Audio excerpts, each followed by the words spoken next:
5, 4, 3, 2, 1.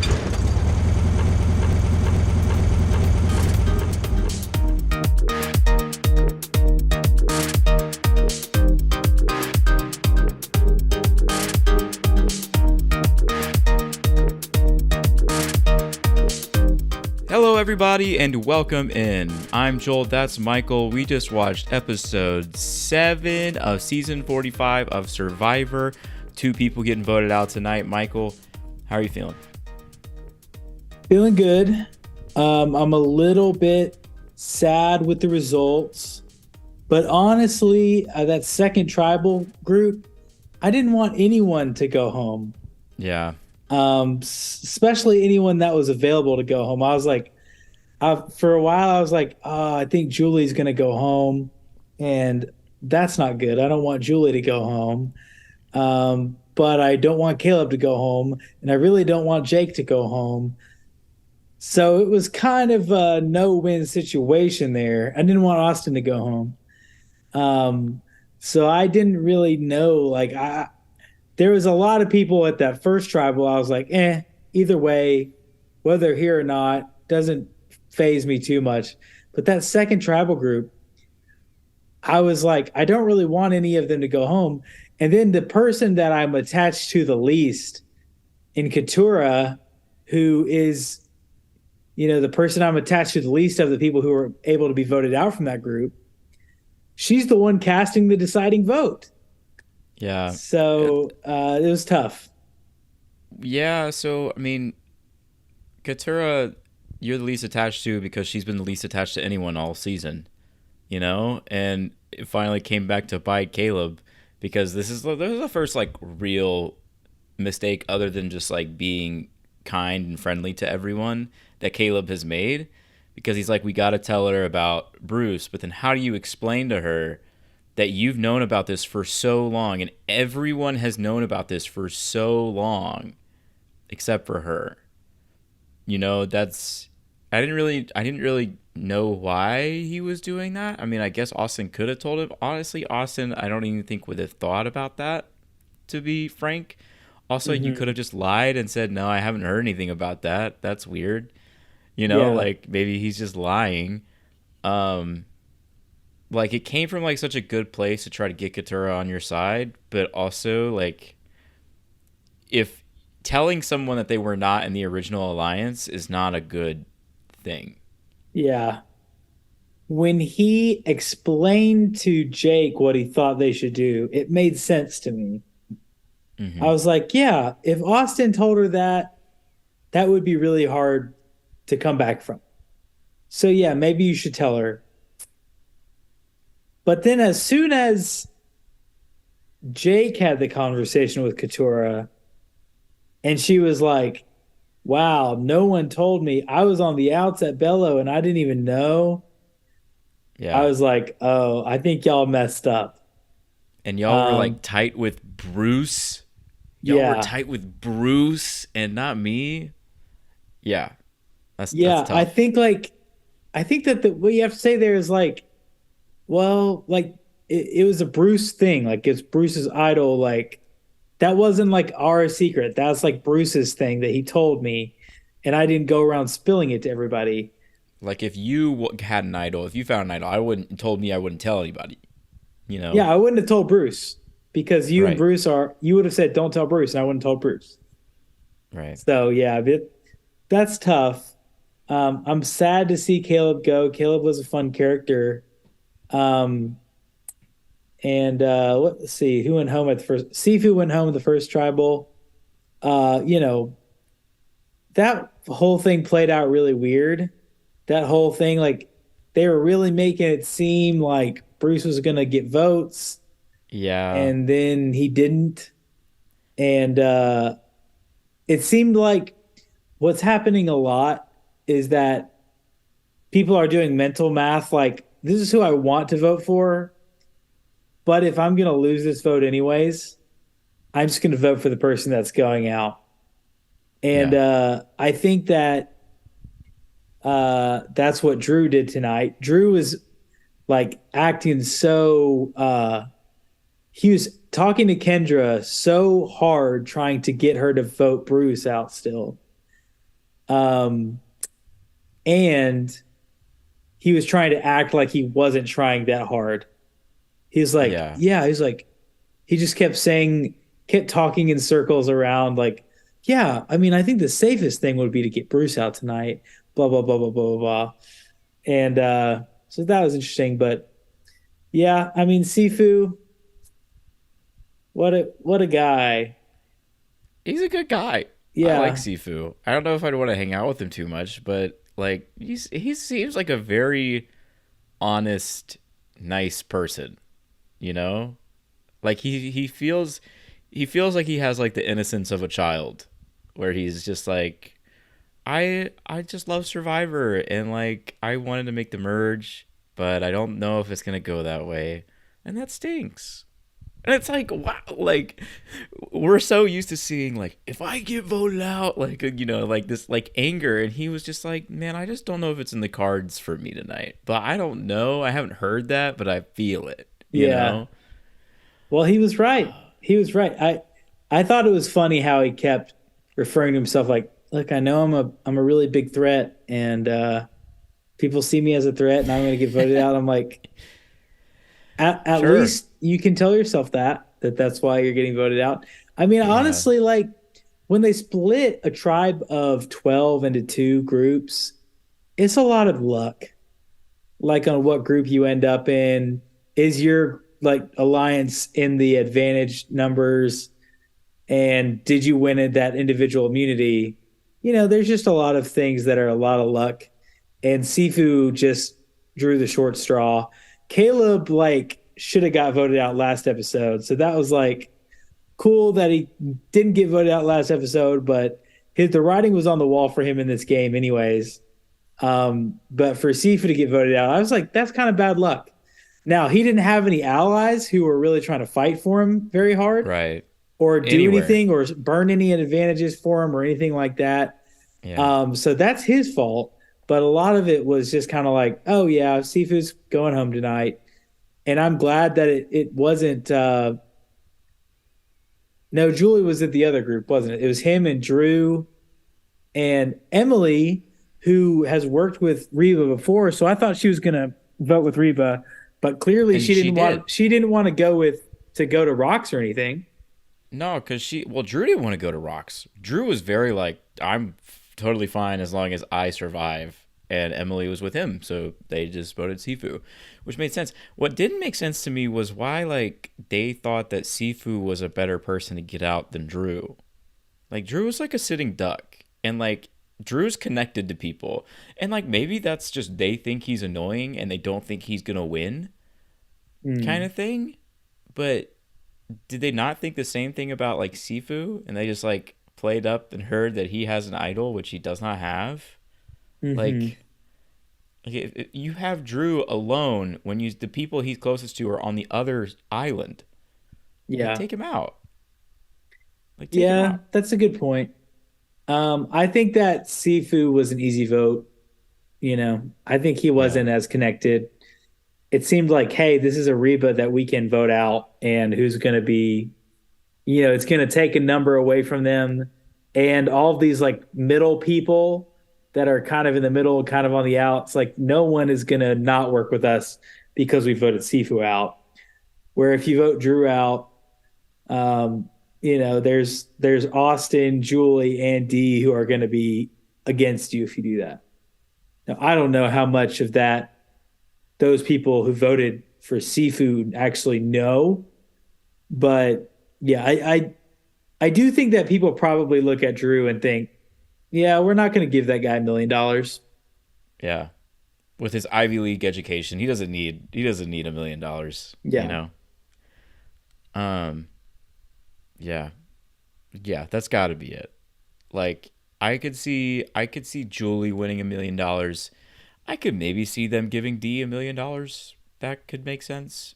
Maybe they'd give Austin $1 million. I don't know, but yeah, I can't see them sitting on an island with Drew for a month and thinking, yeah, let's give this guy money. I don't know, yeah, but like I want to say this again. Emily is literally the only member of Lulu that has gone to a tribal council where a Lulu member did not get a majority of the votes, and she's gone to two now where that has happened. Caleb has gone to tribal council a lot, like 5 times, and 3 of those, a Lulu member got voted out that was not him, and then the other two, he got the majority of he got all the votes on the first one, and then he got the majority of the votes on the second one.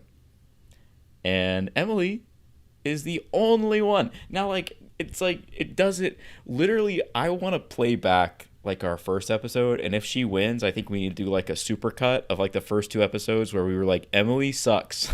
Like, Emily is the most annoying person in the world. Emily has no chance of winning. I can't believe we have to watch Emily.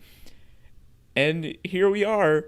She has no threat level, even though she saved Caleb once, and now, like, his number one, like, alliance and friend in this game, and now he's gonna be on the jury the whole time, and he's just gonna be saying, look, Emily should win this game if she makes it there.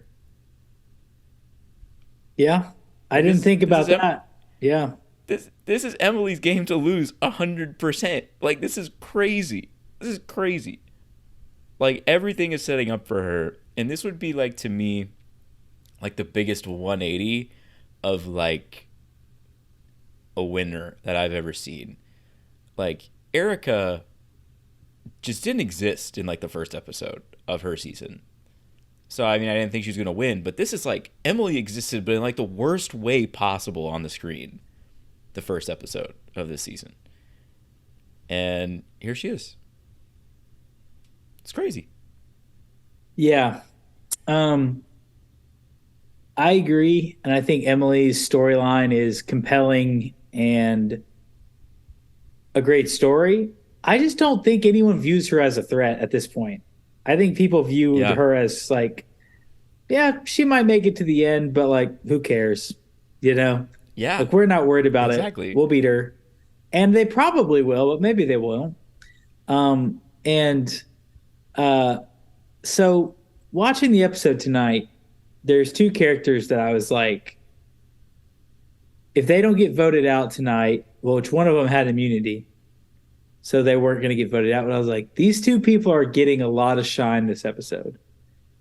And those 2 people, and I told Madeline, I was like, if Jake and Kellie make it through tonight safe, not going home, I really like their chances moving forward, because the edit tonight kept going back to Kellie over and over and over and over again.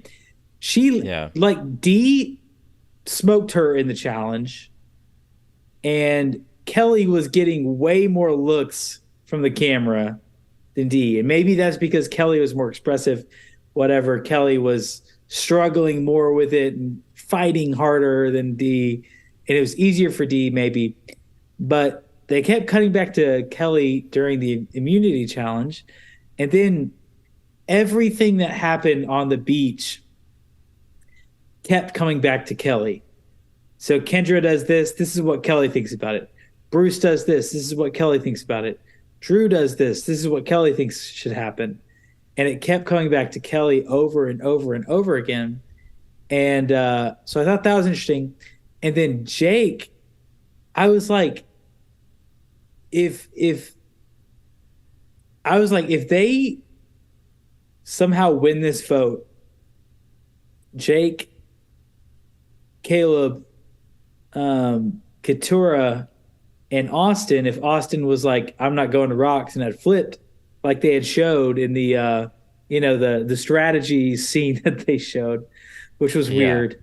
If that had happened and gone through, I would have been like, Jake is a front runner to win this thing. But even after watching it, I still feel like we are definitely now in the know that Jake is playing this game hard and that he's willing to do what it takes to win. And so, yes, a meat shield is gone for him, but I think that he's not going to stop. He's not going to throw in the towel. And I don't know that he's going to be targeted next either. I think there's a lot of opportunities. There's still players in the game that people are going to want to vote out probably before they vote Jake out. So I could see Jake getting to the end and winning this game still. But I think Jake and Kellie, the thing is, they might be working together to the end of the game because of the Bello people, those are the two most locked in people. They're the most sane.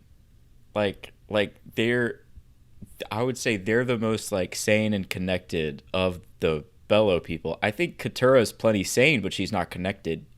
And Kendra and Bruce feel like just wild cards that nobody really wants to work with. They're just there. Which is it felt to me like this was a Reba dominated episode in terms of gameplay, but they showed so much Bello. Like, they showed so much of Blue Tribe. And I'm like, why? Literally, Reba has this game on lock. Like, they have Emily as one of their numbers. And they're way more unified than Bello because Bello is all over the place. And just saying to Drew that they want to get Bruce out. Without prompt.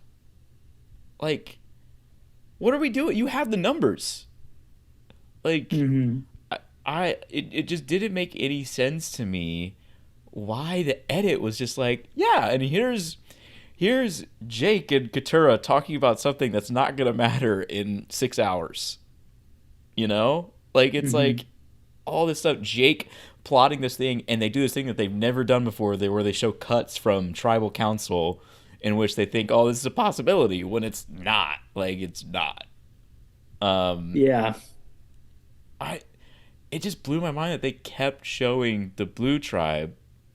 It just made me wonder if there's got to be an episode coming up where the Red Tribe is absolutely like that 4 just obliterates itself. Just like totally messes up in the worst of ways, and no one can trust anyone anymore. Yeah, I mean, Reba's for sure fumbling the bag. Drew is clearly going to turn on Austin. He is not riding to the end of the game with Austin. Austin is the better looking guy, the guy who's better in challenges, the less smarmy of the two, and he's the guy that has the advantages. So Drew has he has to vote Austin out. And I think he's going to fight. He's going to move on Austin before Austin moves on him 100%. Probably way too soon. Yeah. I can see Julie being really loyal to all 3 of those people in her alliance. But I can also see Dee wanting to make a move on somebody, on the boys, prematurely also. Yeah, it's not going all the way to the end with those 4. I'd be surprised to see, more than 2 of them in the final 3. I'd be surprised to see 2 of them, honestly. I think it's going to be, there's probably, like, Emily's probably going to be there. I think Kellie or Jake is going to be there, and somebody else, or if not Kellie and Jake. It's going to be interesting going down. But I will say, I think like a week ago or 2 weeks ago, I was like, Kellie, she doesn't have a chance. Like, we haven't seen her at all. Like, we know she's like in a good position. She's been in the middle of Bella this whole time. She's very well connected. Everyone wants to work with her. But like, I guess they weren't going to tribal council. So she wasn't making any moves. She didn't need to. And she is clearly the person on Bella that everyone wants to work with the most. I think Kellie has a great chance moving forward. Yeah, and looking back now, because they showed like her dynamic at Bello where she was like in between, and she's like, I work with the guys and I work with the girls. I feel pretty in a great spot. I'm connected with Bruce. I'm like, me and Brando can pretty much control everything. And like, now that Brando's gone, it's like, what was even the point of that conversation? Like, why would they show that? You know what I mean? Like, if Kellie's going to go home soon, then there was literally no point to showing that, like, 4 minutes of television that they showed us. Right? And like we didn't get a ton of Sifu ever for anything. And now he's gone. We got a lot of Caleb because he went to Tribal constantly, and he's just a generally likable, good TV guy. But Kellie, it's like just kind of random. They were just like sprinkling in her little bits of strategy the whole time. And yeah, I saw on Twitter Wendell thinks that it's gonna be Dee and Kellie in Final Tribal, like battling it out again, like in the finale. Yeah, which would be interesting. But I just, man, like Dee has not played a good game. She's just been in the right spot, you know. And that's how I feel about the 4 of Reba. Honestly, all of them, like they connected. They did that great job of finding that alliance and keeping it up. But honestly, like they really haven't had any conflict, any chance for conflict. And right. I don't know if they're gonna. Yeah, none of them have ever been under any heat ever to this point in the game. In there's Tribe of 6, there was 2 people who were just like obviously on the outs socially, like Sifu, obviously, and then like Dee and Julie just really hit it off, and Jay was on the outs. And so there's 2 people that are dispensable for your tribe anyways, for your alliance. So that gives you like a bargaining chip basically with Bella to work with. Like you can have them. We're good. It is going to get interesting moving forward from there with those 4. Next time on Survivor tonight showed all of the women sitting in the shelter. We're doing this. It could be all us. We have the majority. It's not going to happen. Yeah. This like literally probably I would love to see like a percentage of the seasons, but on next time on Survivor, they make it seem like there's about to be a women's alliance. And there's just not. Yeah. Or a man's alliance. Any gendered alliance like does not work. Yeah. It hasn't worked in years. You know? I feel like men's alliances are honestly the men stick to these like they're more likely to go through it than the women at this point. Like that's what it feels like to me. Like I just don't think the women are going through with it. It's just an odd conglomeration of women to work together all of a sudden. You know? Yeah, we haven't seen them intermingling. Let's take this arbitrary trait that we have and let's just make it a thing. And just, say whatever. Our old alliances don't matter. When we're getting grouped, like for Julie and Dee, it makes literally no sense except to make like one vote. Because they're not going to vote out Drew or Austin they're not going to leave their 4-person alliance to jump to a 7-person alliance in which they have 2 votes still. Like that, cognitively, that makes no sense at all. Mm-hmm. And like, that's just them being like, oh, maybe let's just send out a feeler and maybe I can get some of these people to work with me. But I don't think that's going to happen. I hope it doesn't happen. It would be, man, the next 4 episodes would be horribly boring if they were like, yeah, let's vote out Bruce and let's vote out Jake and let's vote out Drew and let's vote out Austin. And then we'll be good to go from there. Like, that would suck as TV, to be honest. Man, we got a lot of Bruce tonight. So much Bruce, man. A lot of Bruce. It's time to let Bruce go. Yeah. I hope they vote him out. I'm not as sick of Bruce as everyone on the island seems to be, but like CBS is shoving Bruce down our throats. We did not ask for this. We did not ask for Bruce to come back in the game. There's been plenty of guys who have men and women who have been, removed from the game early on for medical reasons that were not brought back. And we were okay with Bruce being one of those people. I can see why they brought him back because Bruce is nothing like what I thought he was based on 44. Mm-hmm. He's nothing like I would have expected. Yeah. And so I'm glad we've gotten to see the character, but we've seen it now. Like we can move forward. Like he's not like a Jeremy Collins, like we might have thought he might be. Um, he's like a he's like a big like he's like if Philip Shepard and Jeremy Collins had a baby. Like that's what he is.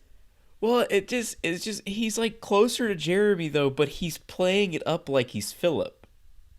But then he's not consistent with his Philipness, you know?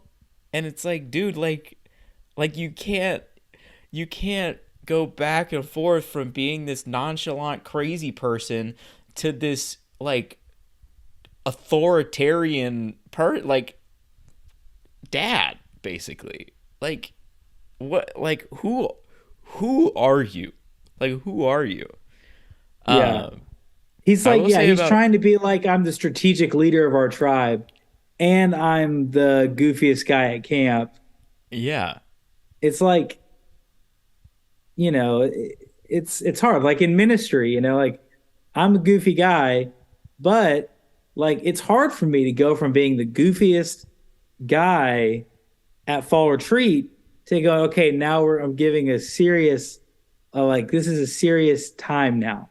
Like this happened last week, and I'm in a wig, pretending I'm doing a character, a magician character at the talent show, and then 10 minutes later, I'm like, all right, everyone, Let's let's pray. let's talk about let's time to get serious.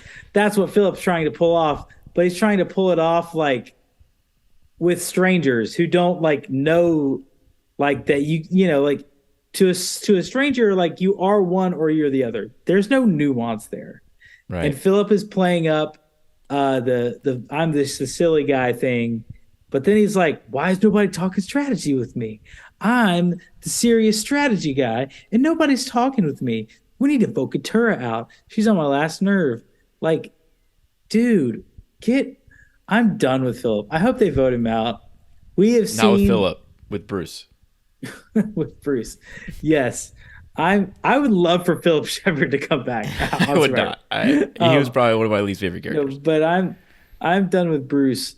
I think he's a wonderful human, and I've only heard excellent things. But CBS is really, really trying to shove him down our throats this season, and we didn't ask for that. So I'm all for Bruce getting got next episode. This was the first episode of the 90-minute episodes where I'm like, okay, we can fast forward a little bit. You know, There's like two this with- tribals, and you felt that there was, way.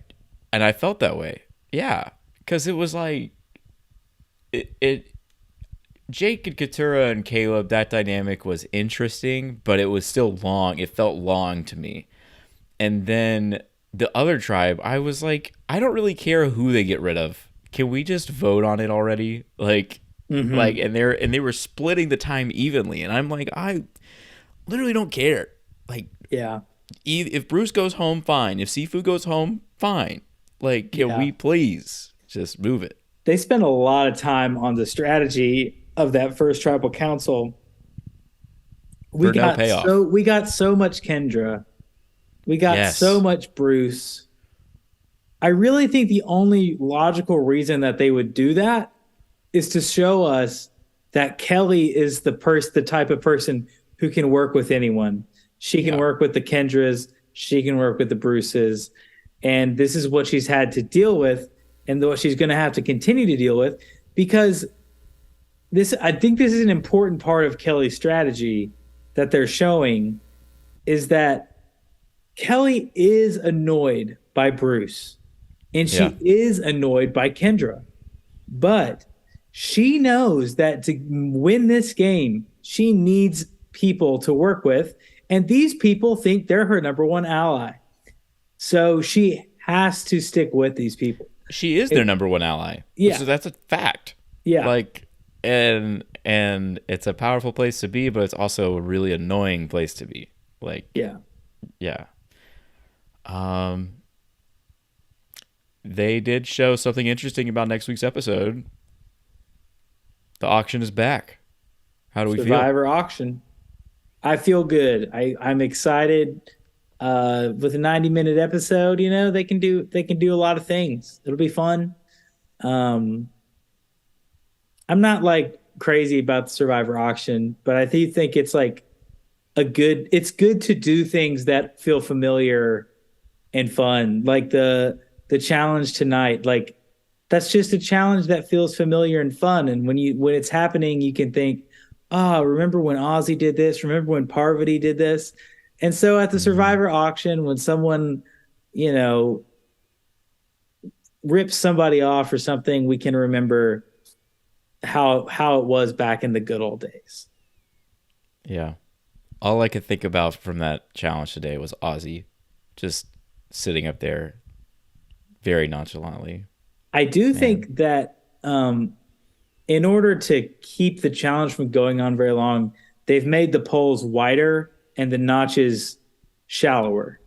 So, yeah, D only lasted, not that long in comparison to, Parvati, who was up there for hours. But I do think it's actually harder to do now.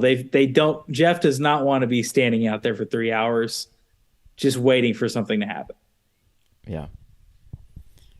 Anything else on this episode of Survivor? I don't think so. Just ready to keep it rolling and go to next week. Do we want to talk about the depths of sadness that is Vanderbilt basketball right now, or do we want to talk about Will Levis again with another solid performance in Pittsburgh? I mean, the only thing that needs to be said about Vanderbilt basketball is that Jerry Stackhouse is not it, and they need to move on. And I've not seen a coach win absolutely zero and get more love than Jerry Stackhouse in my life. That's all I have to say about the Vanderbilt thing. Like if his name wasn't Jerry Stackhouse, he would have been fired by now. Literally. Like if his name was Tom Johnson, he's gone. Literally. he's done. Yeah, if he's not a former like high level professional basketball star, yeah, he's gone for sure. Yeah. Will Levis though, another good performance. I'll ask the question again: how many Super Bowls are we going to win with Will Levis? I think we got to bring it down a little bit after last week, from like 2 to maybe just 1. I would take 1. I would love 1. Yeah, I mean, I'll be good till I'm in my 50s with just 1. That's all. That's all we need. Just 1. I can live off that for like 2 decades. So yeah, I'm still living off of like making the AFC Championship game in 2019 right now. So like I'm still like, if we won the Super Bowl, I'll be good for a while. I won't come back asking for more for much longer. I think the biggest sports achievement that I would want in my life right now would be a Titans Super Bowl. I don't think there's like, if the Grizzlies won the finals, that'd be awesome, but I think I'd prefer the Titans to win the Super Bowl. 100%. Like Vandy winning the NCAA tournament would be insane and amazing, but I still think I would prefer the Titans winning the Super Bowl. Lipscomb basketball winning the NCAA tournament, I do think that would be on the level of the Titans winning the Super Bowl for me. Yeah. That would be cool. Any other thoughts before we wrap it up here? I think that we are going to win on Sunday against the Bucks, 20-16. And I think that Dylan Radins is going to have a good game out there at tackle. Why have we not been playing this dude? Why have we not been playing this dude? Literally last year when he'd get on the field, I'm like, oh, he's doing like pretty good. Like, I just don't think, like, I don't know if him and Vrabel have like a beef or something. For sure, but, they do. That guy's like good. Like he's fine. I literally think Vrabel,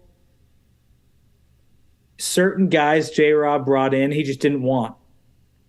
And I think Yeah. Radin is one of those guys, and Vrabel has like just held a personal vendetta against him this whole time. It's the same thing that like the only reason Levis is going to be the starter is because Vrabel didn't have a choice.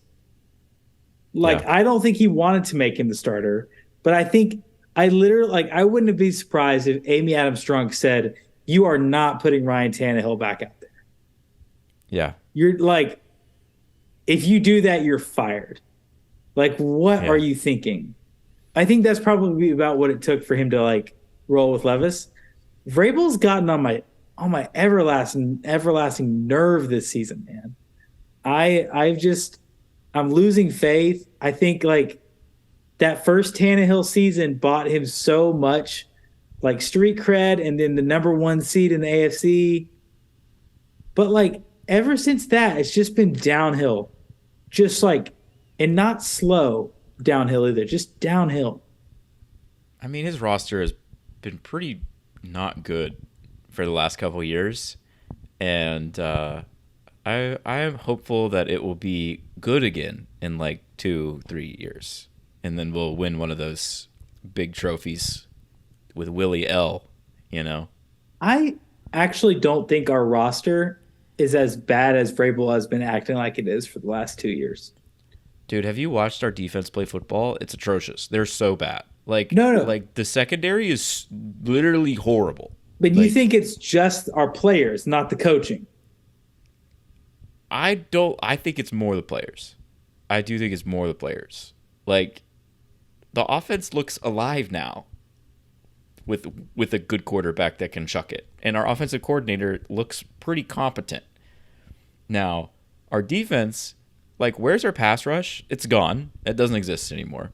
Even though we have Harold Landry back, who we were all excited about, we were like, oh, we're gonna have a good front. We do not have a good front. They're average. Even though they have one of the best defensive tackles in the game. That's crazy. It doesn't make any sense to me. If he's going to say he's one of the best tackles in the game, and get paid as much as he's getting paid, he needs to be game wrecking more. But Yeah. I do think he like messed up his shoulder or something a few games ago. So, he might be a little banged up, but everybody's a little bit banged up right now. We got to get it done this Sunday. We got to. Yeah. Titans haven't won a road game in a year. So, hopefully, Bad. we'll get it done. Yeah. That is going to be it for us. I'm Joel. That's Michael. We just watched Survivor and talked a little bit of Titans football at the end. And we will see you next week. We spoke. See ya.